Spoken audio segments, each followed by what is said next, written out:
ఒక ఉదయం అలారం మోగింది. ప్రతిరోజు ఇదే లేవటం, వంట చేయటం, ఇంటి పనులు, మళ్ళీ అదే రోజు. నా జీవితం ఏ మార్పు లేదు, బోరింగ్ అని అంది భార్య.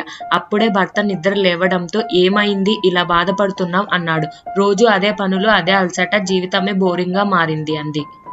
భర్త చిరునవ్వుతో అన్నాడు. ఒక తల్లి ఆస్పత్రిలో తన బిడ్డను చూస్తూ ఒక సాధారణ రోజుకు ఎదురు చూస్తుంది. ఒక యుద్ధ ప్రదేశంలో ఉన్న వ్యక్తి బాంబుల శబ్దం కాకుండా తన అలారం శబ్దాన్ని వినాలని కలలు కంటున్నాడు. ఒక ఒంటరి వృద్ధుడు తన ఇంట్లో నవ్వులు, ఆనందం, గందరగోళం కోసం రోజు ఆశపడి ఎదురు చూస్తున్నాడు. నీ జీవితంలో పెద్ద సమస్య రేపటి భోజనం ఏమి చెయ్యాలో అనుకోవడమే అయితే నువ్వు నిజంగా అదృష్టవంతురాలివి. సాధారణ జీవితం నిజమైన ఆశీర్వాదం. కష్టమైన రోజులు వచ్చినప్పుడు మాత్రమే మన ఈ సాధారణ రోజుల విలువ తెలుసుకుంటాం. ఇది బోరింగ్ కాదు, నిజమైన వరం అన్నాడు భర్త. భార్య కాస్త ఆలోచించి నిజమే, కృతజ్ఞతతో జీవించడం నేర్చుకుంది.